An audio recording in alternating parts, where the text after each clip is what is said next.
Hello friends, आप सभी का इस वीडियो में स्वागत है। इस वीडियो में मैं सेबी ग्रेड ए के बारे में एक सक्सेस स्ट्रेटजी क्या होनी चाहिए इसके बारे में हम बात करेंगे। तो आज मैं स्पेसिफिकली प्रीलिम्स एग्ज़ाम के बारे में बात करने वाला हूँ। बहुत सारे स्टूडेंट्स मुझे फ़ोन करते हैं, मुझे मैसेज करते हैं, व्हाट्सएप करते हैं और कहते हैं कि we are not from the commerce background, तो हमें ये एग्ज़ाम हम कैसे क्रैक करें और हमें ये कुछ इसके जो सेक्शन है उससे हमें डर लगता है।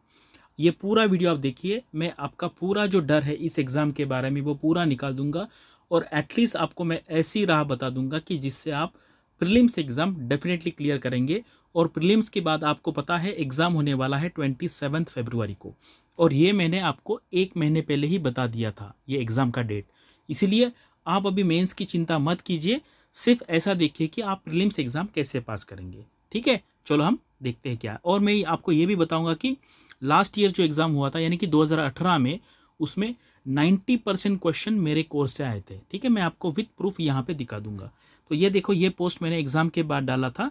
जो एग्ज़ाम हुआ था 17 नवंबर 2018 को, उसमें मेरे टेस्ट सीरीज से जितने सारे क्वेश्चन आए थे, 35 क्वेश्चन आए थे 40 में से। ये 90% नहीं होता है, लेकिन वहाँ पे क्या वो पॉइंट में लिख लेता है यहाँ पे, इसलिए मैंने राउंड फिगर 90% कर दिया। अदरवाइज कुछ स्टूडेंट लिख देंगे कि सर 35 आउट ऑफ 40 ये 90% नहीं होता है, लेकिन ठीक है, उतना आप इग्नोर कर दीजिए।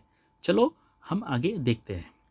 तो ये है सेबी के डेट्स, 17 जनवरी 27 फरवरी, तो 40 दिन का गैप है। ठीक है, कितने, फेज़ 1 के बाद फेज़ 2 के लिए। तो मैं आपको आगे बताऊंगा कि आपको क्या करना है, अब क्या करना है और प्रीलिम्स हो जाने के बाद क्या करना है। ठीक है, ये डेट्स आप ध्यान में रखिए। अभी सिर्फ प्रीलिम्स पे कॉन्सेंट्रेट कीजिए, ऐसा सोचिए कि मेंस है ही नहीं। ठीक है, अदरवाइज क्या होता है, वो जो बात है आपके दिमाग में बार बार आती है और आपका डिस्ट्रैक्शन हो जाता है इसकी वजह से। चलिए, और ये जो क्राइटेरिया है ये हमें समझना बहुत ज़रूरी है। ये है आरटीआई का रिप्लाई, कि जिसमें सेबी ने क्लैरिफाई किया था और कुछ ईमेल में भी क्लैरिफाई किया था। क्या क्लैरिफाई किया था कि आपका जो पेपर 1 है, ये क्या है, ये थोड़ा सा इमेज छोटा है, वर्ड छोटे हैं, तो मैं आपको दूसरे इमेज में दिखा देता हूँ क्या है। उन्होंने क्या कहा था कि आपको ओवरऑल कितना चाहिए, ओवरऑल आपको चाहिए 40%। ठीक है, 40%, दिस इज एब्सोल्यूट मार्क, यानी कि 200 में से आपको 80 मार्क चाहिए। विथ कंडीशन क्या है, प्रीलिम्स में मिनिमम चाहिए 30%, और इस पेपर में जो सेकंड पेपर है जनरल स्ट्रीम के लिए, हम जनरल स्ट्रीम की बात करें, इसमें चाहिए 40%।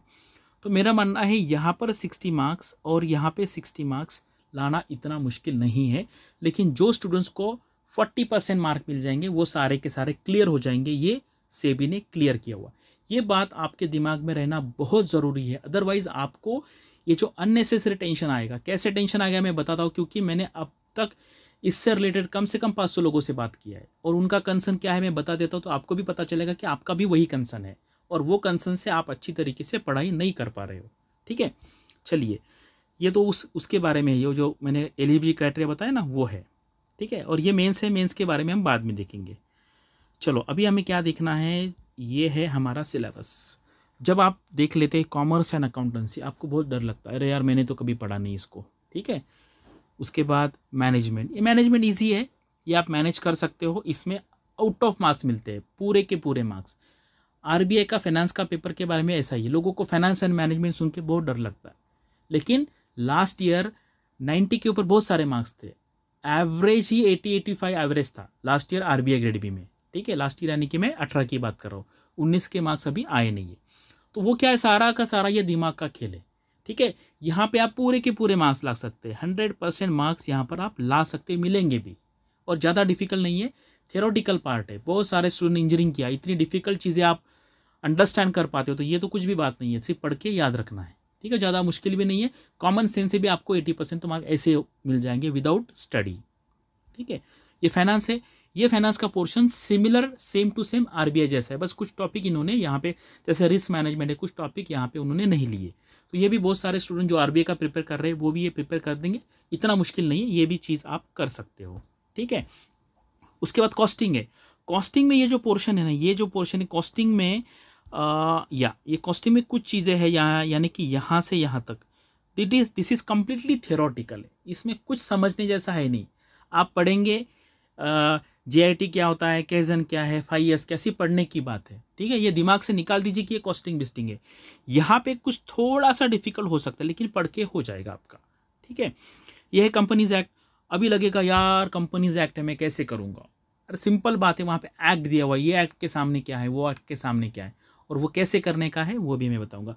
इकोनॉमिक्स में क्या है, ये जो पोर्शन है बी वाला, ये ईजी है, ये आप कहीं ना कहीं तो भी पढ़ते ही है, ठीक है। जैसे आप इन्फ्लेशन के बारे में पढ़ते हैं, मॉनेटरी एंड फिस्कल पॉलिसी है, ये क्या नाम है, इसको जार्गन्स कहते हैं, ये पढ़ के लोगों को टेंशन आ जाता है, लेकिन बहुत ईजी चीज़ें होती है। एनबीएफसी है यहाँ पे, बैलेंस ऑफ पेमेंट है, फॉरेन एक्सचेंज मार्केट है, ये सारी चीज़ें ईजी है करने जैसी। ये पोर्शन है, ये प्योर इकोनॉमिक्स है, इसको कहते हैं इकोनॉमिक्स, ठीक है। इकोनॉमिक्स अलग है, इंडियन इकोनॉमी अलग है, ठीक है। तो मैं आपको बताता हूँ अभी हमें क्या करना है। हमें क्या करना है, टोटल आपका जो पेपर 1 है, पेपर 1 आपको सबको पता है, आप पढ़ाई कर रहे हैं, मैथ्स का पढ़ाई कर रहे हैं आप, ठीक है, यानी क्वांटिटेटिव एप्टीट्यूड, आप रीजनिंग का पढ़ाई कर रहे हैं, आप इंग्लिश का पढ़ाई कर रहे हैं, आप जनरल अवेयरनेस, फाइनेंशियल अवेयरनेस का पढ़ाई कर रहे हैं। यानी कि यहाँ पर आपको जो कट ऑफ है 30% क्लियर करना मुश्किल बात नहीं है, लेकिन आप फॉर सेफर साइड आप इसमें 50% का टारगेट रख के चलिए। कौन से? पेपर 1 में, ठीक है, पेपर 1 में। अभी पेपर 2 में क्या करना है, पेपर 2 में आपको कोई भी सेक्शन फुल्ली छोड़ना नहीं है, ठीक है, कोई भी सेक्शन आपको फुल्ली नहीं छोड़ना है। अभी ये कॉमर्स एंड अकाउंटेंसी है, यहाँ पर कुछ जो पोर्शन है वो करने जैसा है, जैसे फाइनल अकाउंट्स है, वो बनाना वो मुश्किल बात है। तो ऐसा मान लो आप इसमें पूरा का पूरा पढ़ेंगे, जितना समझ में आया उतना ठीक है, बाकी छोड़ देंगे। तो हमारा टारगेट रहेगा यहाँ पे 30 to 35% मार्क्स लाना यहाँ पर, ठीक है, और वो मैनेजेबल है कॉमन स्टूडेंट को। जो नहीं समझ में आया तो इमीडिएटली छोड़ देने का, उसी चीज़ पे अटके रहेंगे तो प्रॉब्लम आ जाएगा, ठीक है। ये जो पोर्शन है यहाँ पे 100% आना चाहिए। अभी इजी है करने जैसा, 2-3 बार रिवीजन करेंगे तो 100% मार्क मिलेंगे ही मिलेंगे यहाँ पर, ठीक है। ये पोर्शन है, मैं कहता हूँ यहाँ पे 65 to 70% मार्क पॉसिबल है, क्योंकि ये आपको पता है ये एरिया, ठीक है, पढ़ेंगे तो समझ में आ जाएगा। आपने ये सारी जो चीज़ें हैं वो सुनी है कहीं ना कहीं बार, ठीक है। कॉस्टिंग का पोर्शन है, ये ईजी है, यहाँ पर आपको 90% मार्क मिल सकते हैं। थियोरेटिकल है, मैंने खुद इसके क्वेश्चन बनाए, मैं कॉमर्स बैकग्राउंड से नहीं हूँ, मैंने खुद इसके पढ़ के क्वेश्चन बनाया है, तो ईजी है। ये ऊपर का पोर्शन है वो डिफिकल्ट है, उसके लिए हम 40% टारगेट रखेंगे, ठीक है। अभी यह है companies act. Companies act easy है, तो इसमें क्या है, देखो 2 चीज़ें हैं यहाँ पे, उन्होंने स्पेसिफिक चैप्टर्स के नाम दिए हुए, वो आपको पढ़ना है। ये एक्ट के सामने क्या है, इसमें आप कॉमर्स में हो या बीए हो या इंजीनियर हो, डॉक्टर, इससे कोई फर्क नहीं पड़ता। वो एक्ट है, वो पढ़ने का है, वो याद रखने का है, ठीक है। तो यहाँ पर 60-70 मार्क्स पॉसिबल है। ये यहाँ पर भी यहाँ के क्वेश्चन जो है, यहाँ पे 70 to 80% मार्क मिल सकेंगे। कुछ स्टूडेंट को लगता होगा ऐसे कैसे परसेंटेज बता रहे, मैं 10 साल से इस फील्ड में हूँ, मुझे पता है क्या मैनेजेबल है क्या नहीं मैनेजेबल है। कम से कम 5000 स्टूडेंट से मैंने बात किया हुआ, ठीक है, तो मुझे वो आइडिया है। यहाँ पे मैनेजेबल बिल्कुल नहीं है, मैं बताता हूँ यहाँ पे 25% भी डिफिकल्ट हो जाएगा, क्योंकि कोर इकोनॉमिक्स का पोर्शन है, ठीक है, कोर इकोनॉमिक्स का। तो मुझे बताओ यहाँ पर इतना सारा पोर्शन देखने के बाद हमें 40% मार्क लाना इतना सारा देख के बिल्कुल मुश्किल नहीं।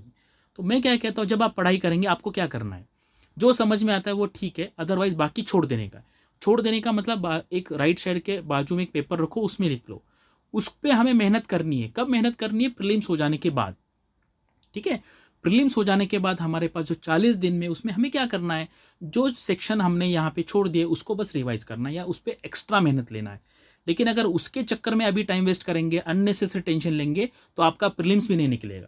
तो फर्स्ट स्टेप क्या है, प्रीलिम्स किसी भी हाल में हमें क्लियर करना है। पेपर 1 आपका एरिया है, वहाँ पे 50-60% लेके आओ। और जो ये जो सारे सेक्शन है, इसमें कैसे कैसे फोकस करना है, अगर आप ऐसे फोकस करेंगे मैंने जैसे बताया हुआ है, तो आपको 50% मार्क डेफिनेटली मिल जाएंगे, ठीक है। अभी वो कैसे करना है वो भी मैं बताता हूँ यहाँ पर। देखो ये है ICAI का कुछ बुक है, वहाँ पे जाइए और आपका जो सिलेबस रिलेटेड देख लीजिए। बिल्कुल टेंशन नहीं लेने का, आराम से बैठ के। क्या है एक्चुअली, पढ़ाई जो है ना आपको एंजॉय करते आनी चाहिए। मैंने देखा बहुत कम स्टूडेंट ऐसे हैं कि जो पढ़ाई को एंजॉय करते हैं, ठीक है। अगर आप पढ़ाई को एंजॉय नहीं करेंगे तो फिर टेंशन आ जाएगा और आप पास नहीं होंगे, ठीक है। तो मैंने अभी बता दिया है, प्रीलिम्स पहले पास करना है। जो सेक्शन छोड़ देंगे वो बाजू में नोट डाउन करेंगे, उस पर हम मेहनत करेंगे कब, प्रीलिम्स हो जाने के बाद। अभी हमें 60% पेपर 1 में, सेकंड में 50% चाहिए। उन्होंने 40% कहा है, लेकिन हम 50 या 60 का टारगेट। सिंपल बात है, 100% सिलेबस है, इसमें से 25% छोड़ दो, 75% सिलेबस है, इसको अच्छा करो, यानी कि 60% मार्क्स मिल जाएंगे। ये सिंपल सा मेरा लॉजिक है और ये वर्क करेगा, क्योंकि I am not from the commerce background और मैंने खुद बैठ के लॉकडाउन के टाइम पे इसके क्वेश्चन निकाले हैं, और मैंने नोट्स हमारे जो नोट्स है वो अच्छे कॉमर्स के प्रोफेसर से हमने बनाए हुए। ठीक है, या तो ये सारा ICAI के साइट पे है, वहाँ पे जाके आप ये ढूंढ सकते हो। ये अकाउंटेंसी का बुक है 11th स्टैंडर्ड का। अगर आपको जस्ट बेसिक पढ़ना है, और ऐसे पढ़ो कि आपको इन्फॉर्मेशन लेना है, नॉलेज लेना है, एग्जाम के हिसाब से अगर पढ़ेंगे तो टेंशन आ जाएगा। ठीक है, NCERT की वेबसाइट पे जाइए, वहाँ से आप ये डाउनलोड कर सकते हो। ठीक है, ये अकाउंटेंसी का बुक है, यहाँ पे भी जाके देख सकते हो। ये है ICAI का वेबसाइट, वहाँ पे आपको ये सारा नोट्स PDF फॉर्म में मिलेगा। क्या करना है, जितना समझ में आता है उतना एक्सेप्ट करने का, बाकी का छोड़ देने का। यह है मेरा कोर्स, सेबी ग्रेड ए का कोर्स मैंने लॉन्च किया था। इसमें वीडियो नहीं है, मुझे टाइम मिलेगा तो कुछ वीडियो मैं यहाँ पे डाल दूंगा। ठीक है, वीडियो का मैंने कमिटमेंट पहले भी नहीं किया था और अभी भी मैं नहीं कर रहा हूँ, वो होगा आपको अगर मैंने डाला तो बोनस। ठीक है, तो यहाँ पे मैंने क्या किया, अगर आपको देखो क्या है ना, you should be able to take decision. आपको दूसरे को नहीं पूछना है, अभी आप इतने बड़े हो गए, आपको आगे जाके ऑफिसर बनना है, तो खुद डिसीजन लेते आना चाहिए। मेरा टेलीग्राम चैनल है टारगेट RBI, मैं यहाँ पे डिस्क्रिप्शन में दे देता हूँ, वहाँ पे जाने का है आपको। कंपनीज एक्ट, वहाँ पे जाओ, ये क्वेश्चन पेपर मैंने कुछ सैम्पल क्वेश्चन दिए, वहाँ पे जाके देखो, वहाँ पे पढ़ो, आपको अच्छा लगता है तो ले लो, अदरवाइज दूसरा ले लो। बहुत सिंपल सी बात है। ठीक है, मुझे बताओ आप लाइफ के इतने सारे इंपॉर्टेंट डिसीजन लोगों के बेस पे लेने वाले हो क्या? और ऐसे लोग जो फेक लोग हैं, कोई रियल नहीं है, बताने वाले सर इसने ऐसा कहा, उसने ऐसा कहा, उसने ऐसा कहा। यार आप RBI के ऑफिसर बनने वाले हो, सेबी के ऑफिसर बनने वाले हो, तो आपका खुद का डिसीजन मेकिंग बनना चाहिए। ठीक है, देखो मैं RBI के ग्रेड B में इस साल मैंने 220 इंटरव्यू लिए हैं, 220। तो मुझे गारंटी कम से कम 1/3 लोग तो पास हुए होंगे, कितने 70 to 75 के आसपास। लेकिन मुझे यार ये बात स्टार्टिंग से ही मतलब मुझे वो जस्ती नहीं बात वो कि यार इसका मार्केटिंग करे, ये स्टूडेंट ने ऐसा कहा वैसे कहा। देखो क्या है ना, कोई भी स्टूडेंट के सक्सेस में इतने सारे लोग इन्वॉल्व होते तो हम उसका क्लेम ले ही नहीं सकते कि मैंने इसको गाइड किया और ये बन गया।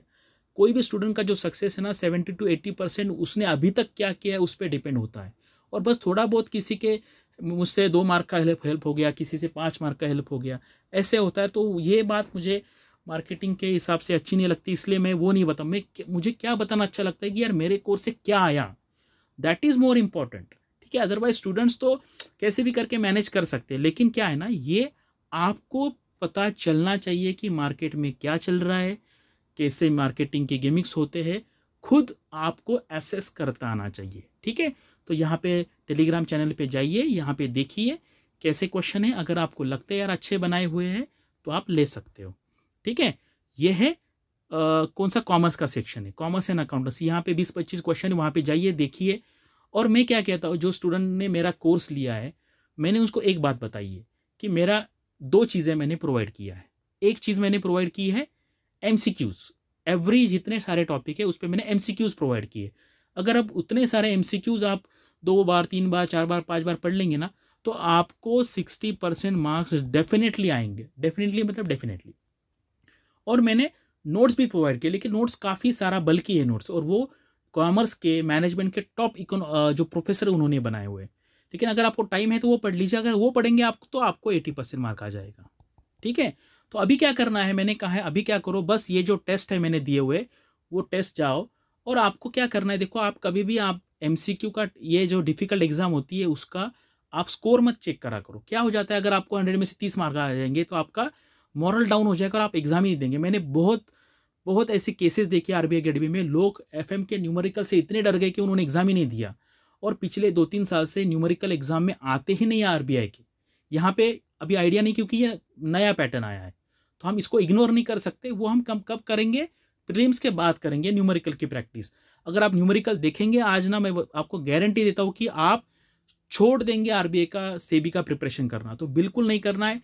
देखो क्या है, 80% पे 75% पे सिलेक्शन हो जाता है, लेकिन स्टूडेंट क्या करते हैं, जो 5% डिफिकल्ट एरिया है ना, उसी के चक्कर में उनका 80 to 85% एनर्जी वेस्ट करते हैं, मेहनत वेस्ट करते हैं, और वो फिर एग्जाम में पास नहीं होते। हमें क्या करना है, सिंपल बात है, 100% सिलेबस है, 80 to 85% आपको अच्छे तरीके से करना है कि आपको 75% मार्क मिल जाएंगे और आपका फाइनल सिलेक्शन हो जाएगा। ठीक है, और ये सिंपल बात है। देखो मैं जो बता रहा हूँ ऐसा नहीं कि सब 100% बराबर होगा, मैं तो कोई भगवान नहीं हूँ। आपको जितना डाइजेस्ट होता है उतना डाइजेस्ट कीजिए, नहीं डाइजेस्ट करते छोड़ दीजिए, आगे जाइए, ठीक है। लेकिन मैं क्या हूँ, मैं ये आरबीआई को, सेबी को, आईआरडीए को, ये नाबार्ड को, ये इतने सालों से मैं गाइड कर रहा हूँ। मैंने कम से कम ये सारे एग्जाम मिला के 5000 स्टूडेंट्स से डायरेक्ट इंटरेक्शन किया है, तो मुझे क्लियरली पता है कि क्या करने से पास होता है और क्या करने से फेल होते हैं, ठीक है। तो जिनको एक्सेप्ट करना है मेरा एडवाइस वो कर लीजिए, और बाकी आप आपके हिसाब से कर सकते हो, ठीक है। There are N number of ways to get a success, ठीक है। ऐसा कोई एक वे नहीं है, लेकिन अगर आपको कुछ चीज़ें मुझसे अच्छी लगती है तो वो ले सकते हैं, बाकी आप छोड़ दीजिए, ठीक है। ये मैंने सैंपल दिया हुआ है मेरे टेलीग्राम चैनल पे, जाके आप देख लीजिए, खुद एसेस कीजिए, अगर लगता है तो कोर्स ज्वाइन कर लीजिए। मैंने अभी 50% डिस्काउंट दिया क्योंकि काफ़ी दिन हो चुके हैं कोर्स ज्वाइन कर लॉन्च करने के बाद, ठीक है। और उसमें वीडियो नहीं है, मैं पहले से ही बता देता हूँ। अगर टाइम मिलेगा मुझे तो कुछ वीडियो डाल दूंगा, 1-2 वीडियो होंगे, लेकिन वो मैंने कमिटमेंट नहीं किया हुआ है। कमिटमेंट क्या है, एमसीक्यूज हाई क्वालिटी मैंने खुद निकाले हैं और नोट्स अच्छे प्रोफेसर ने बनाए हुए हैं, ठीक है। तो आपको ऑल दी बेस्ट। और मैंने जो ये चीज़ें बताई आपको, कम से कम 2 बार वीडियो देख लो, और उसी माइंडसेट से अगर आप इसका प्रिपरेशन करेंगे तो डेफिनेटली एट दिस इंस्टेंस मैं आपको गारंटी दे सकता हूँ कि प्रीलिम्स तो पास हो जाएंगे एटलीस्ट, और वो पहला स्टेप है। अगर प्रीलिम्स फेल हो गए तो फिर क्या फ़ायदा। एक बार प्रीलिम पास कर लो, उसके बाद रिमेनिंग 40 दिन में क्या करना है फिर हम बाद में देखेंगे, ठीक है। So all the best and utilise this time very efficiently. Thank you very much.